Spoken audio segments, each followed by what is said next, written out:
안녕하세요. 오늘 여러분과 함께 깊이 파고들 자료는 바로 중국 역사서 진서, 진슈입니다. 그중에서도 천문지, 그러니까 하늘의 움직임을 기록한 부분을 살펴볼 텐데요. 이게 그냥 별자리 이야기가 아니에요. 고대 중국인들이 하늘에 어떻게 읽고 또 해석했는지 그 생생한 기록 속으로 한번 들어가 보려고 합니다. 준비되셨나요? 네, 이 진서천문지는 정말 매력적인 자료입니다. 그렇죠. 밤하늘의 현상 하나하나를 어쩜 그렇게 세밀하게 관찰했는지. 맞습니다. 그리고 그걸 땅 위의 사건들, 뭐 정치나 전쟁, 심지어 황제나 관리들의 운명하고 연결짓는다는 게 흥미롭죠. 네, 이른바 천인 감응, 하늘과 사람이 서로 감응한다는 그 세계관, 이걸 정말 잘 보여주는 것 같아요.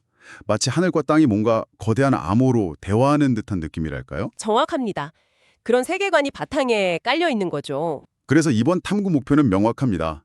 이 기록들을 통해서 당시 사람들이 어떤 천문현상에 주목했고 거기에 어떤 의미를 부여했는지, 그리고 그게 실제 역사하고 어떻게 얽혀 있다고 믿었는지 한번 같이 풀어보는 겁니다. 네, 하늘을 통해서 시대를 읽으려고 했던 그 시도들, 그 흔적을 따라가 보는 거죠. 좋습니다. 자, 그럼 어디서부터 시작해 볼까요? 우선 하늘의 주요 배우들이라고 할 수 있는 달과 다섯 행성 이야기부터 해보죠. 수성, 금성, 화성, 목성, 토성. 이 천체들이 특정 별자리 구역을 침범하거나 이걸 범한다고 표현하더군요. 네, 범한다, 침범한다는 뜻이죠. 또는 다른 천체랑 가까워지는 현상. 이걸 아주 중요하게 여겼다고 하는데요. 왜 그랬을까요? 네, 그건 말이죠. 이 천체들이 기본적으로 하늘의 어떤 질서를 보여주는 기준점 같은 역할을 했기 때문이에요. 특히 다섯 행성은 음양오행 사상하고 연결돼서 각기 다른 상징과 의미를 가졌거든요. 오행이요. 목, 화, 토, 금수. 그렇죠. 그래서 이 행성들의 비정상적인 움직임, 예를 들면 특정 별자리에 너무 오래 머문다거나 예상 경로를 벗어난다거나 다른 별을 침범하는 거, 이런 것들은 지상의 중대한 사건, 특히 황제나 국가 운명과 직결된 하늘의 경고 혹은 뭐랄까 징조로 해석된 거죠. 하늘의 질서가 흔들리면 땅의 질서도 흔들린다. 뭐 이런 생각이었군요. 네, 바로 그겁니다. 그래서 그냥 움직임을 본 게 아니라 그 안에 담긴 의미체계를 읽으려고 했던 거죠. 그렇군요. 기록 중에 보니까 태백주현, 그러니까 금성, 태백이 대낮에 보이는 형상, 이거에 대한 언급이 상당히 인상 깊었어요. 이걸 뭐 병랑이나 왕조 교체의 아주 강력한 징조로 봤다고요? 맞습니다. 금성의 서쪽을 상징하고 또 병란, 즉 전쟁하고 관련이 깊은 별로 여겨졌어요. 그런데 이 별이 대낮, 그러니까 해가 떠 있는 양의 시간에 나타난다. 이건 굉장히 비정상적이고 강력한 사건으로 받아들여진 거죠. 확실히 이례적이긴 하네요. 네. 그래서 진서에서는 위나라하고 오나라의 어떤 군사적 충돌이라던가 아니면 저쪽 요동 지역 공손위원의 반란 같은 실제 사건들하고 이 현상을 연결시켜서 기록하고 있습니다. 하늘이 이제 큰 혼란을 예고했다. 이런 해석이죠. 이야, 하늘의 경고라니. 당시 사람들한테는 정말 심각하게 받아들여졌겠어요. 또 형옥수심이라는 현상도 있더군요. 화성 형옥이 심수, 그러니까 안타레스 부근이죠. 네, 맞습니다. 천자의 별자리로 간주되던 곳이죠. 그 근처에 머무는 현상은 황제에게 아주 불길한 징조였다고요. 여기서 지킨다는 뜻의 수, 서라는 표현이 좀 흥미로운데요. 지키는 게 왜 불길하죠? 그 수는 지킨다는 의무보다는 특정 별자리의 행성이 오랫동안 머무르는 것을 뜻합니다. 그런데 화성은 아시다시피 전쟁, 재앙, 형벌 이런 걸 상징하는 좀 불길한 행성으로 여겨졌거든요. 그렇죠. 붉은색 때문에 그런가? 네, 그런 이미지도 있고요. 근데 그런 화성이 천자의 심장이나 다름없는 그 심숙, 근처를 떠나지 않고 계속 머물러 있다. 이거는 황제의 신변에 큰 위협이 닥칠 징조, 심지어는 죽음을 예고하는 걸로 해석됐죠. 죽음까지요? 네. 그래서 위나라 문제의 죽음과 관련해서 이 기록의 해석에 대한 논의가 본문에도 나와요. 기록의 정확성 자체에 약간 의문을 제기하면서 실제로는 그 황제의 궁궐을 상징하는 또 다른 영역인 태미원에 들어간 것 아니냐, 뭐 이런 분석을 하기도 하죠. 심수가 아니라 태미원일 수 있다. 네. 근데 어느 쪽이든 황제와 관련된 영역에서의 불길한 움직임이니까 상당히 민감하게 받아들였던 겁니다. 달도 예외는 아니었군요. 월범, 그러니까 달이 특정 별을 가리는 현상도 다양한 해석을 낳았다고요? 네, 맞아요. 달은 주로 황호나 아니면 뭐 대신들하고 관련지어서 해석되는 경우가 많았습니다. 예를 들어서 달이 심수의 가장 밝은 별, 심대성을 가리면 군주에게 불리하다 이렇게 봤고요. 군주에게. 네. 그리고 사자 자리에 헌원대성. 이건 보통 황후의 별로 여겨졌는데 이걸 가리면 황후에게 근심이 생긴다 이렇게 봤죠. 구체적인 인물들의 사례도 나오던데요. 네, 진서에서는 위나라의 명장 장압이나 대신 화흠의 죽음 또는 권력자였던 조상의 몰락 같은 사건들을 이런 월범 현상과 연결지으려는 시도를 보여줍니다. 그렇군요. 행성들이 하늘에서 잠시 멈췄다가 거꾸로 가는 것처럼 보이는 그 역행 네. 현상도 당연히 좀 부정적으로 해석되었겠네요. 당연하죠. 역행은 정상적인 운행에서 벗어난 걸로 간주되어서 정치적 혼란이나 반란, 계획의 차질 이런 걸 의미하는 경우가 많았습니다. 특히 황제의 영역인 태미원 안에서의 역행은 더욱 심각한 문제로 받아들여졌고요. 이처럼 달과 행성의 규칙적인 움직임 속에서 나타나는 그런 불규칙성이야말로 하늘이 보내는 아주 중요한 메시지다. 이렇게 믿었던 겁니다. 규칙적인 움직임을 벗어난 현상에 주목했다면 갑자기 나타나는 불청객들, 예를 들어 혜성이나 객성 같은 것들은 더 큰 충격이었겠네요. 그쵸. 훨씬 더 그렇죠. 혜성은 회성 또는 패성이라고도 하던데, 그리고 객성, 이런 것들은 어떤 의미로 해석되었나요? 네, 혜성은 일단 예고 없이 나타나고 또 모양이 특이하잖아요. 긴 꼬리가 있다든지. 그래서 아주 강력한 징조로 받아들였습니다. 주로 묵은 것을 제거하고 새로운 것을 펼친다. 즉 제구포신이라는 번역의 의미와 함께 전쟁, 통치자의 죽음, 재앙 혹은 왕조 교체 같은 큰 사건의 전조로 해석되었죠. 아, 제구포신? 묵은 것을 없애고 새 것을 편다. 네, 기록을 보면 꼬리의 길이 장, 척, 장, 나 방향, 망, 지까지 묘사하면서 그 의미를 읽으려고 했어요. 그리고 말씀하신 패선은 보통 혜성이랑 비슷하게 쓰이긴 하는데 때로는 좀 더 불길하고 갑작스런 재앙의 징조로 구분해서 보기도 합니다. 객성은 뭔가요? 손님별이라니 이름이 좀 재미있는데요? 객성은 말 그대로 손님처럼 잠깐 나타났다 사라지는 별을 의미합니다. 현대 천문학에서는 이게 신성이나 초신성일 가능성이 높다고 보죠. 아, 초신성. 네. 평소에 없던 별이 갑자기 나타나서 밝게 빛나는 거니까 이건 역시 아주 비범한 현상으로 여겨졌고 혜성처럼 중요한 사건의 징조, 특히 군주나 국가의 기륭과 관련된 것으로 해석되었습니다. 예를 들면 위나라 명제 때 혜성이 나타난 것을 그의 죽음, 그리고 또 공소년에 난 진압하고 연결시킨다든지. 맞습니다. 그런 지록이 있고요. 또 고귀향공 시절에 나타난 치우지귀라는 현상. 이게 아마 혜성이나 좀 특이한 구름이었을 것 같은데 이걸 이후에 대규모 전쟁, 그러니까 반란 진압이나 총나라 정벌의 징조로 해석했다. 이렇게 기록되어 있네요. 네. 특히 왕조 교체 같은 거대한 변화의 시기에는 이런 현상들이 더 주목을 받았어요. 위나라가 망하고 진나라가 세워지는 과정에서도 혜성이 나타났는데 이걸 하늘이 왕조 교체를 승인하는 표시다, 창대지묘, 이렇게 해석한 기록이 있습니다. 아, 하늘의 승인 도장 같은 거군요. 그렇죠. 반대로 진나라가 극심한 혼란에 빠졌던 팔왕의 난 시기에도 여러 차례 혜성이 등장하면서 전쟁과 죽음 같은 사건들과 연결됩니다. 하늘의 혼란이 땅의 혼란을 반영하거나 혹은 예고한다, 이렇게 본 것이죠. 심지어 황제가 시해당하는 그런 끔찍한 사건까지 하늘과 연결짓다니 이건 정말 놀랍습니다. 고귀양공이 신하에게 살해당한 사건을 두고 그 무렵 황제의 궁궐인 태미원에 객성이 나타났던 것, 객성견 태미중과 관련지어 기록했다고요? 네, 그렇습니다. 황제의 영역에 나타난 불길한 손님 별이 결국 황제의 비극적인 죽음을 예고했다는 해석인 거죠. 이렇게 하늘의 현상을 통해서 지상의 비극적인 사건에 어떤 의미나 필연성을 부여하려고 했던 것 같습니다. 당시 사람들에게는 이게 혼란스러운 현실을 이해하는 하나의 방식이었을 수도 있겠네요. 네, 충분히 그랬을 수 있습니다. 하늘의 예고는 여기서 그치지 않는군요. 밤하늘을 가로지르는 유성이나 아니면 별똥별, 비, 그러니까 성운 여우는 또 어떻게 해석했을까요?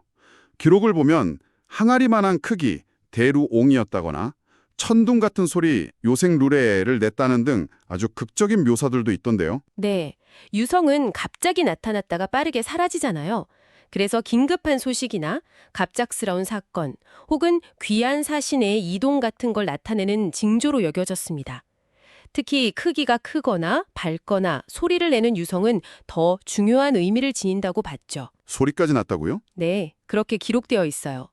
때로는 특정 방향으로 떨어지는 유성이 그 방향에서 일어날 사건, 예를 들어 전쟁의 승패나 반란의 발생 같은 걸 예고한다고 믿었습니다. 그리고 유성우, 즉 별이 비처럼 쏟아지는 현상은 더 큰 규모의 혼란이나 사회 질서의 붕괴, 예를 들어 윗사람이 아래로 내려오는 모습처럼 지배계급의 몰락이나 백성들의 큰 동요를 상징하기도 했습니다. 아, 그 유명한 장면, 삼국지 연애에도 나오는 거잖아요. 제갈량이 오장원에서 죽기 직전에 그의 진영 위로 큰 별이 떨어졌다는 기록, 요 장싱, 척어망약, 토량영, 이게 바로 이 진서 천문지에 근거한 거였군요. 네, 바로 그 기록이 실려 있습니다. 영웅의 죽음조차 하늘이 예고했다는 거죠. 정말 드라마틱하죠? 네. 또 어떤 사례가 있나요? 또 사마이가 요동의 공소년을 토벌할 때 공소년이 농성하던 양평성 위로 유성이 떨어졌는데 이걸 성이 함락될 징조로 해석했다는 기록도 나옵니다. 이렇게 특정 인물이나 사건과 직접적으로 연결되는 유성 기록들이 꽤 많아요. 왕시라는 개념도 언급되던데 구부러진 화살이라니. 이건 무슨 뜻인가요? 아, 왕시. 그건 꾸불꾸불하게 날아가는 유성을 묘사한 건데요. 그 모습처럼 올바르지 못한, 정당하지 않은 움직임을 상징했습니다. 올바르지 못한 움직임? 네, 주로 부정한 전쟁, 그러니까 명분 없는 침략이나 반란, 혹은 내부 권력 다툼이나 암살 같은 음모와 관련된 징조로 해석되었죠. 진나라 시대의 복잡한 정치 투쟁 속에서 이 왕씨가 여러 차례 관측되었다는 기록은 당시의 불안정한 상황을 반영하는 것으로 볼 수 있습니다. 하긴 진나라 때 정말 혼란스러웠죠. 해제의 그 혼란스러운 통치가 시작되기 직전에 유성우가 쏟아졌다는 기록, 태캉 7년 싱인루유도 있고. 네, 그런 기록도 있고요. 또 북방민족들이 발흥하면서 큰 전쟁을 예고하던 시기에 대낮에 유성이 보였다는 영수 기록도 있다고요. 정말 하늘이 끊임없이 경고를 보냈다고 생각했겠네요. 그렇죠. 당시 사람들은 그렇게 받아들였을 가능성이 높습니다. 별과 행성, 해성, 유성 외에도 하늘의 다른 현상에도 주목했다고요. 예를 들어 구름하고는 좀 다른 특별한 기운 같은 것들 말입니다. 맞습니다. 마지막으로 살펴볼 것이 바로 이 운기 현상입니다. 이게 단순한 구름이나 안개가 아니고요. 하늘의 특정한 색깔, 붉거나 흰색 같은 색을 띤 기운이 길게 뻗치거나 건천, 경천. 하늘을 가로질러서요. 네. 때로는 소리까지 동반하는 그런 이례적인 대기 현상을 말합니다. 이건 역시 아직 불길한 징조, 특히 대규모 전쟁이나 국가적인 재난, 사회 전체를 뒤흔드는 격변을 예고하는 것으로 해석했습니다. 붉거나 흰 기운이라 어떤 사례가 있나요? 기록을 보면 해제시대 파랑의 난 등으로 온 나라가 극심한 혼란에 빠졌을 때 붉은 기운이 하늘을 가로질렀다. 용hin원년, 측기, 건텐 고고하고요. 붉은 기운. 네, 그리고 서진이 멸망하기 직전에는 무지개 같은 흰 기운, 광희원년, 백기로 홍이 나타나서 큰 반란을 예고했다. 이렇게 되어 있습니다. 와, 마치 하늘이 핏빛이나 아니면 상복 색깔로 경고하는 듯한 그런 느낌인데요? 그렇죠. 붉은색은 아무래도 피와 전쟁을 연상시키고 흰색은 죽음이나 상을 연상시키니까 더 불길하게 받아들여졌을 겁니다. 이처럼 진서 천문지는 별과 행성뿐만 아니라 대기 중에서 일어나는 특이한 현상까지도 놓치지 않고 기록하고 해석하면서 하늘의 뜻을 읽으려고 했던 당시 사람들의 노력을 보여주는 거죠. 자, 오늘 진서 천문지를 통해 본 고대 중국의 천문 기록. 정말 흥미로운 여정이었습니다. 한번 정리를 해볼까요? 들어보니 일관된 패턴이 보이는 것 같아요. 첫째, 하늘의 현상을 정말 놀라울 정도로 세밀하게 관찰한다. 네, 관찰. 둘째, 그 현상에 기존의 우주관이라 상징책에 기반해서 의미를 부여한다. 해석이죠. 네, 해석. 그리고 셋째, 그렇게 해석된 내용을 실제 지상에서 일어난 역사적 사건들과 연결해서 기록한다. 연결. 이게 핵심인 것 같습니다. 맞습니다. 관찰, 해석, 연결. 이 세 단계죠. 여기서 우리가 주목해야 할 점은 이걸 그냥 단순한 미신으로만 치부할 수는 없다는 거예요. 아, 그런가요? 네, 왜냐하면 관찰 자체의 정밀함, 예를 들어서 천체의 색깔, 밝기, 위치, 머무른 기간, 이동 경로 이런 것들을 꼼꼼하게 기록한 것은 정말 놀랍거든요. 하긴 기록이 상당히 상세하긴 했어요. 그렇죠. 이런 기록들은 당시 사람들의 그 천인 감흥이라는 세계관, 신념 체계를 생생하게 보여주는 동시에 그 자체로 아주 귀중한 고대의 천문 관측 데이터가 됩니다. 실제로 오늘날 우리가 잃어버린 초신성 기록 같은 것들을 여기서 찾기도 하니까요. 아, 과학적으로도 가치가 있다는 거군요. 네. 여러분처럼 어떤 지식의 깊이를 추구하시는 분이라면 바로 이 지점이 매력적일 겁니다. 단순히 과거의 믿음을 보는 게 아니라 세상을 이해하고 우주 속에서 의미를 찾으려고 했던 전혀 다른 사고방식을 엿보는 창이니까요. 그리고 이런 믿음이 단순히 기록에만 머문 게 아니라 실제 사람들의 행동이나 의사결정에도 영향을 미쳤을 가능성이 크다는 점, 이것도 생각해 볼 문제겠네요. 네, 중요하죠. 아까 본문에 왕릉이라는 인물이 반란을 일으키기 전에 점성가에게 별의 조짐을 물었다는 이야기가 나오는 것처럼 말이죠. 하늘의 뜻을 묻고 행동을 결정하려고 했던 걸까요? 충분히 가능성이 있는 이야기입니다. 국가의 중대사를 결정할 때, 전쟁을 시작하거나 끝낼 때, 혹은 새로운 정책을 시행할 때 하늘의 징조를 참고했을 가능성은 여러 기록에서 나타나요. 물론 이게 얼마나 결정적인 영향을 미쳤는지는 좀 논란의 여지가 있습니다만. 그렇죠. 100% 믿었다고 보긴 어렵겠죠. 네. 그래도 적어도 당시 사회 분위기나 지도층의 심리에는 중요한 변수로 작용했을 거다. 이건 분명해 보입니다. 결국 이 모든 이야기가 우리에게 던지는 질문은 무엇일까요? 저는 진서 천문지가 하늘과 인간사를 분리하지 않고 하나로 묶어서 이해하려고 했던 고대 동아시아 문화의 깊이를 보여주는 증거라고 생각합니다. 네, 저도 동의합니다. 별 하나하나의 움직임에서 시대의 흐름과 인간의 운명을 읽어내려고 했던 어쩌면 좀 절실한 시도였던 거죠. 맞습니다. 오늘날 우리는 회석이 왜 나타나고 유성우가 왜 쏟아지는지에 대한 과학적인 설명을 알고 있죠.